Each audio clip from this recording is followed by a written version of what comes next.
Welcome to the Men's Mental Health and Growth podcast with me, Johnny Pardo.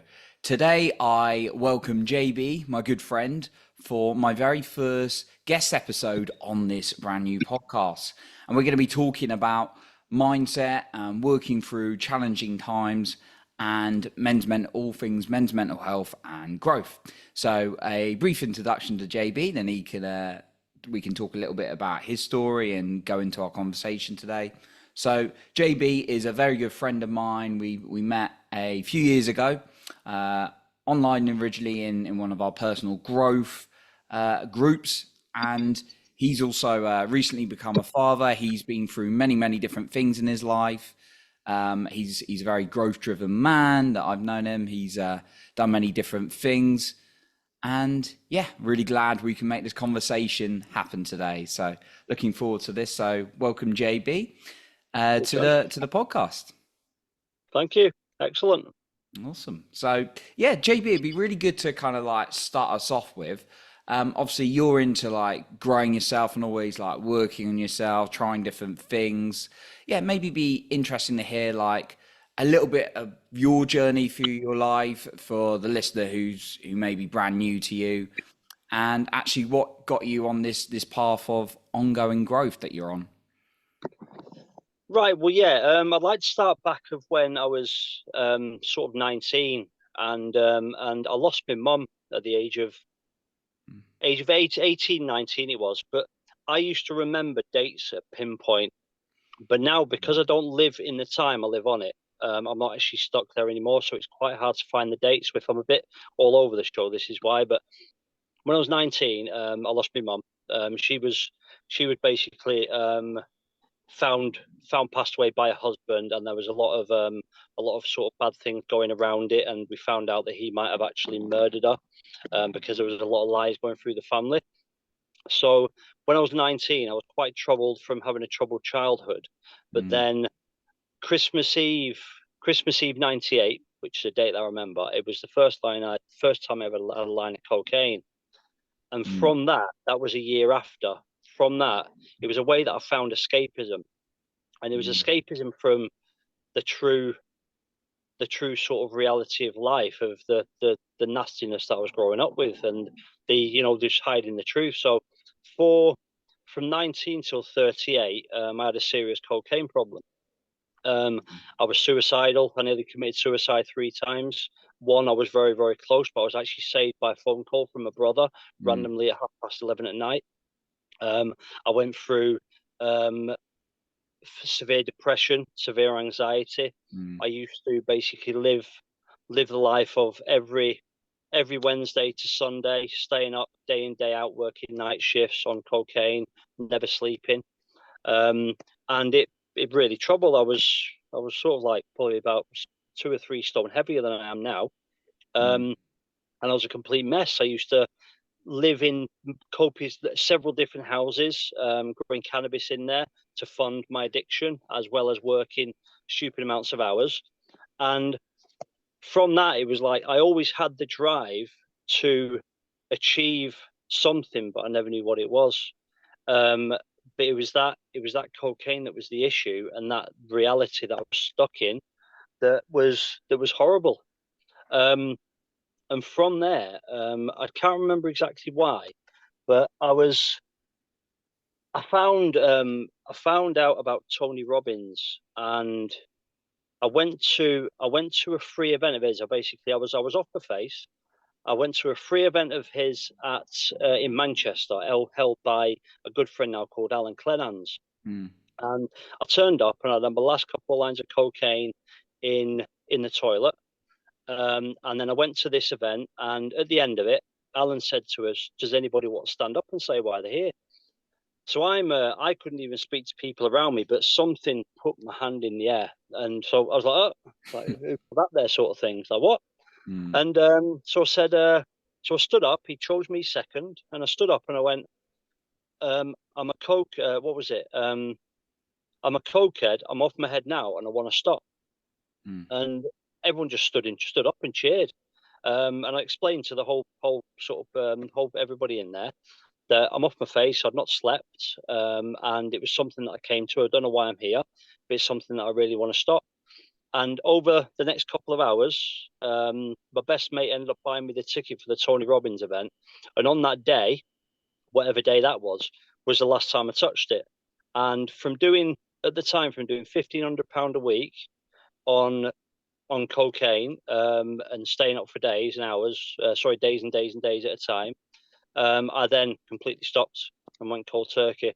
And I feel like it was the first 38 years of my life were filled with destruction, hate, um, shame, um, just bad attitude, not loving myself, any bad, what's the word? Anything bad that you can think about yourself, I was suffering for it. So I feel like Mm. on that day that I quit was the day that my life started again. And I feel like I've had 38 years of a life. And then after coming down, it took about 3 months to come down, and I was in serious, serious state. After that, it was like, I'm going to start to grow. And then the real growth began. Wow. Well, thanks for being completely open and honest and sharing all of your story with us. Really appreciate that and the journey you've gone through and amazing transformation in terms of just giving up something that was you were doing for many years and then coming off of it. So I know, and we say like cocaine. I mean, I can't speak for it. I've not done it, but I've had different addictions in my life. Whether it's just like being addicted to like the phone or kind of going out all the time in bad places, and I think for me, when we talk about like addictions to thing, it doesn't necessarily mean like these kind of like drugs that society sees as like things like cocaine, for example. It can be in any form, but appreciate you being really honest about that one. And yeah, often what I found for myself and other people I've spoken to is it's a form of coping, as you were kind of touching on there, um, Mm. from things as well. So for you, it sounds like for sort of like giving it up, it was almost that power of intention that really helped you, or would you say there are other things sort of that got you to stop as well as declaring it to the room? Yeah, it was the admittance. It was admitting something. Mm, There was about 350 people there, and I think at the time of doing it, I was asked to partner up with somebody and go through these certain exercises, and I couldn't even talk. So it's like the power of admittance and the power of being able to share something that I was so scared of telling anybody because I lived that life of a life for so long. It was like a release. It's like this energy. I'm actually rushing as I say it now. mm, Um, yeah, and it was like a massive release of just like just something, just a nasty, evil energy that had been holding me down for so long. It was like it's like you say the layer of onions. Just so yeah, you peel the layers off, and I felt like I'd had a massive chunk of this onion pulled away, and it was like, and then a flower just came out and blossomed and said, "You can carry on now." So it's the intention of mm, living a life without excuses, because I used to live on the excuse of, oh, because this happened when I was younger, this is why now I'm doing this, because then you're telling yourself it's okay to do that because of something happened, mm, what, it would have been 19 years beforehand. mm. Yeah, so you didn't you kind of release yourself from the story as well. It sounds like a little bit as Yeah, well. yeah, completely. Yeah, because because I got hit by a truck when I was 4, and then my Mm, parents got divorced when I was 6, and then I never went to school. So with school, the school's there to teach one type of person, and if you're not that type of person to learn at school, then you're a bad person. And I basically got led to believe that I was a bad person because I didn't want to go to school. And my father basically destroyed me for it. And then from the age of 16, my dad said, if you want to live under my roof, you either sort your life out or you pay me £50 a week rent to live in my house, or I was homeless. So mm, it's all that. This story that I'm saying now was always my excuse to then sit in a dream world of drugs and not live up to the reality of the person that I could really be. mm, mm. No, yeah, it sounds like quite a lot of it, like what you've been sharing is like quite a lot of events and could pull you into a certain story, uh, but you've kind of pulled yourself away from that in that moment in like the event with Alan when you're in the room with people as well. Did you Yeah. find did you find like community, like the people around you has played a role in your like evolution, your growth, your mental health and things like that as you've gone through time? Yeah, 100%. Because when I was on drugs, I had 9 really, really close friends, and we were all good mates. I now only have 2 good friends because they're the people who were really good friends, and the rest were basically to do with drugs. So Mm, I had that social network when I was in that social being, when I was that sort of person. But then, as you know, when I met Alan, and my best mate Twiggy paid for the ticket for Tony Robbins, then I met mm, people like yourself and many other people. It was like I had more of a purpose, because I found people that were like me in the growth aspects, and you could actually have a decent conversation, rather than um, rather than me not knowing who I really truly was, because I was hiding from that true me all the time. So with it, once I did come down, and once I did change the person I was, then my outer world changed. mm, So as I became a more confident, a more growth minded person, then I started to attract people around me that were doing that sort of thing, instead of me being a person that hid away from life and a person that was on drugs all the time. I was attracting those people that were very low vibration.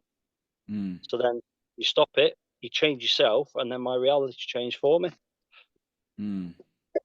Oh, okay. Yeah, I can kind of see the cycle a little bit of like changing that behavior and then getting more of the, you know, people that have supported you and maybe you being able to support as well.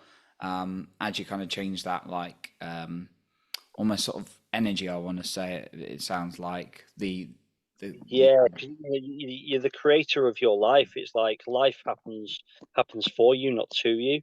But a mm, lot of people blame circumstance, like I was doing, circumstance of, oh, this happened to me, that happened to me, boo hoo hoo, sort of thing. mm, Um, and I was blaming circumstance to create reality for me, rather than actually creating the reality and using the circumstance to grow even more from it.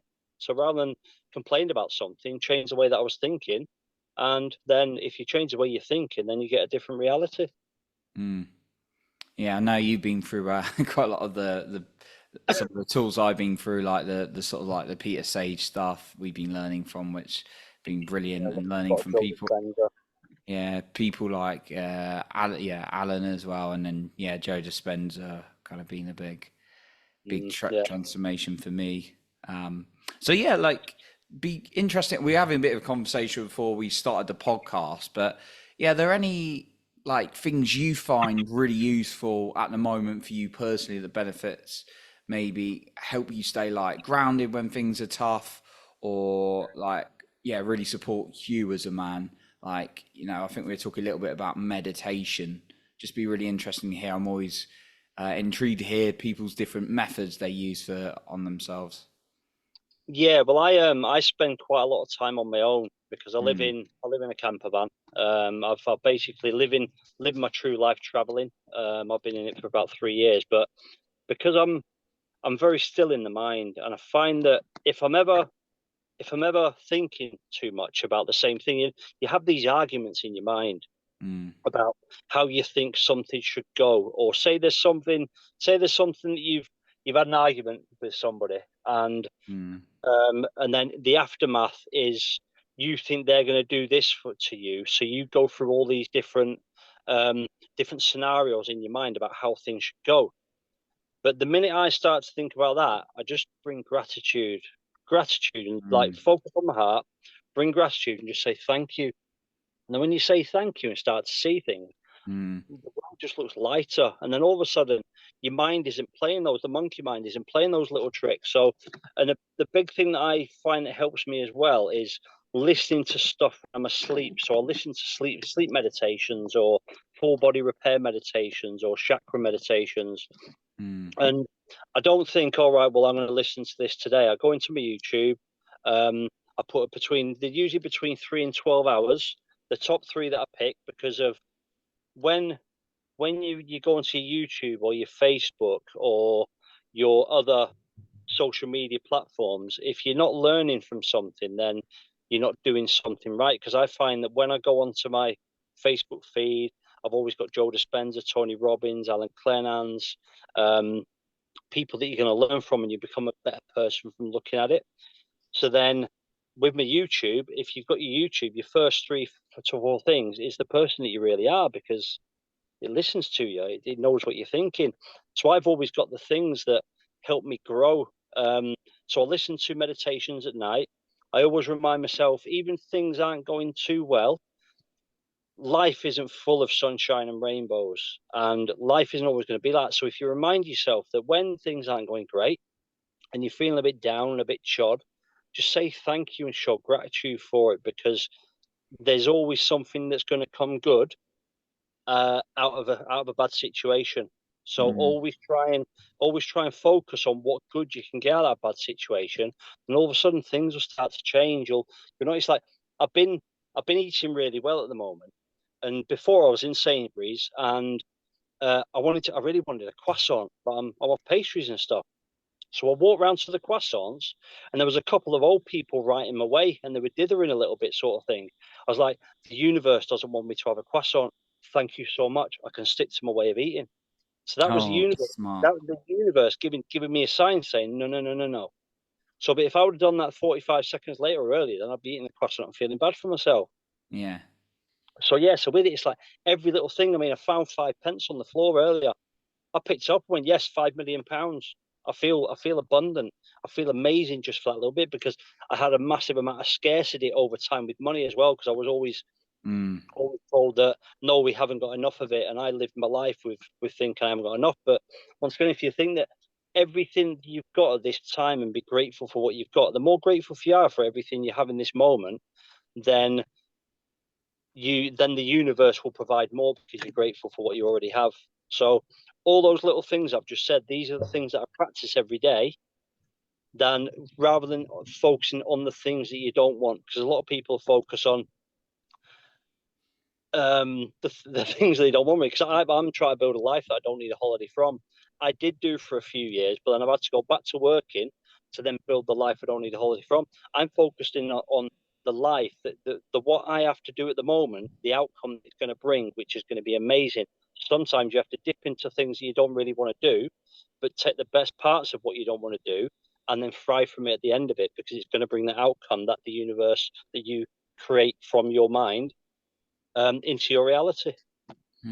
Love that. The direction of focus for you sounds like a huge thing, and I love what you said about like getting signs from the universe of even just like being blocked from getting a croissant or like redirected in that sense. You said something that also reminded me that I honestly hadn't thought of for a while, but I think it's in an earlier module, one of his other programs from Peter Sage, which I know you've learned a lot from as well. Um, and he says like, who wants, like, if you had a film and you went and watched it and it was like a happy movie where everyone's happy all the time and nothing went wrong, it's like, how would people find that? Who would want to watch that movie? Nobody. It'd be boring. It was just, remember he said that. Life isn't a straight line, it's a river. It bends and curls and rapids and waterfalls and all that, all hectic. So when you learn to live with the ups and downs, you see that the downs are actually the best part of life sometimes, because that's when you're learning. Folks, if you're happy all the time, you're not learning. But when Exactly. you're unhappy and things aren't going quite right, you can write, what amazing things can I take from this? Which is, which over this past, becoming a father at the age of 43, and my daughter's now nearly 15 months. I've had a lot of, so if anybody listens to this and they become parents at a later age, then you'll know how much it affects you mentally, because all of a sudden my freedom, but I've still got my massive amount of freedom. But my single life, my life of basically being able to do what I want when I want with whoever I want, has now taken a turn for I've got to basically teach this little lady from the best things that I know in life. And I know that I need to step up out of this mental state that I got myself in when she was born and prior to it, to thrive and show Mm. my daughter the best life that she can have as well. So Mm. from going from that single-minded person who still wants to help people, but there's still, what I mean, what 2 years ago, I was up in Scotland, traveling around Scotland, Mm. and I was just like living free, and yeah, but then yeah, so there's massive changes. So Mm. Wow, the focus you have and like redirection is really, really inspiring to kind of look at where you're wanting to go. And yeah, and I think you kind of, we've talked before and sort of we're from that kind of community, but where we sort of understand that quite a lot of the time in the world we get conditioned to think certain ways and focus on the negatives, i.e., like let's just say it like the news that I say plenty of times, or the media is it's there to make us feel bad or be scared of what we want, or what we don't have. Not what we want, but scared of what we don't have, or what's going to go wrong. And yeah, it's obviously our jobs to refocus on what we do and direct it. And you've been a good example of that. Great example of mm, that. thank you. Yeah, 'cause you're the creator of your life and thoughts. Mm. So if everything's bad for you, then you're thinking about bad things too much. Mm. But if you start to create good feelings by gratitude and Mm. by feeling abundant for just the finding 5p on the floor, it's like cool, the universe is on my side, because 100,000 people might walk past that 5p, or somebody might have looked at that and gone, oh, it's only 5p. Mm. Oh, that's scarcity. Mm. Yeah, absolutely. I know you've jumped into quite a lot of things in the past and sort of used to grow yourself as well. And we've done some like similar content, and it's not always been easy for you to jump into that, like uh, energy wise or financially wise. And I've certainly been there as well many, many times. But yeah, Mm. like what's has it been had a big impact on you, like investing in yourself, would you say, in your growth? Massively, because I used to have to steal food out of my mates' cupboards when I used to go around there. I used to think, right, well, I'm just going to nip downstairs to get a glass of water and put a tin Mm. of beans in my pocket, because if I used to go home and then I wasn't allowed to eat any food in the house if I hadn't bought me own, so I had to basically just eat a cold tin of beans then. So I used to call, because I did when I was on drugs, I used to earn a lot of money through growing cannabis and through working a lot of the time, and I got myself quite high up in traffic management. But if I earned 70 grand a year, I'd be spending 55 of that on coke. Mm. So I always had no money at all. So I used to call it chasing the zero. And I used to always when I had no money, I'd be like, yes, now I can chase it to get more. And then I'd just beg, borrow, steal, and just, what I mean, go around these loops of getting in more debt and then paying and getting more debt and more debt and more debt. Mm. Um, but then when it came to, because my mindset was of fearful of money, I used to see it as something so bad, because that's what jumped into, because I was never good enough. Then then I never felt good enough that I'd actually have the money to be able to invest in myself, because um because of that scarcity of it, because of the way that I was actually brought up to say that, we haven't got enough. And if you're gonna, this was something I'll never say to my daughter, that it's not the, so much the thing if you can't have it, it's the whole thing of we haven't got it. Because you've always got a way of getting something, but Mm. onto the self investment, I could invest myself by doing stuff like 90-day challenges, like run a minimum of a mile a day for 90 days, or have cold showers for 90 days. I ran I ran a mile a day every day for 476 days or something when I did a challenge, and I just carried on. And I've done marathons with 22 kilo backpacks and walked around Ibiza for my 40th with got over 5 days. Just got to the beach, turned left, and walked around Ibiza. So with the side of how can I say it, goal setting and stuff like that. I can achieve goals with massive effect by just being in the moment with it. But when it's actually investing money into myself, I've always had that thing of something always comes over my mind of, oh, you haven't got enough because it needs to go here and here and here. But now with my growth over these past, I think it's 6 years since I quit cocaine. Since then, life has turned around for me completely, and I have been investing a lot more for myself, and just creating the life that I truly want. That's awesome. Oh, amazing. And yeah, being like really resourceful and digging into like you're kind of, it sounds like, correct if I'm wrong, it sounds like you're being resourceful to find a way before to sort of invest, get, the drugs. And people have been resourceful in the part.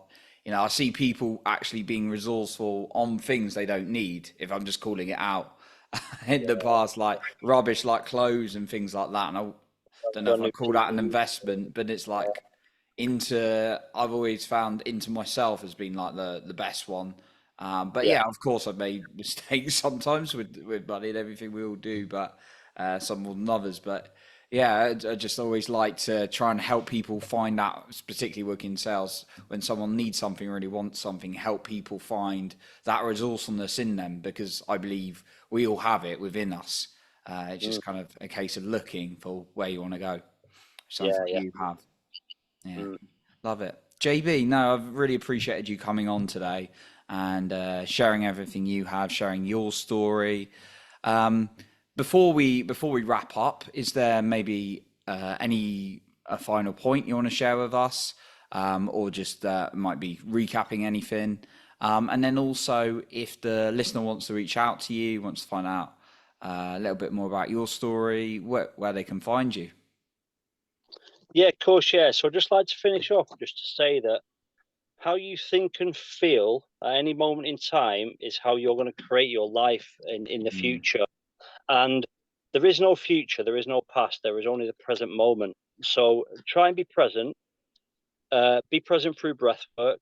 Just basically still yourself and know that this is the only moment in time. This present 5 minutes ago is make believe. So yeah, be present.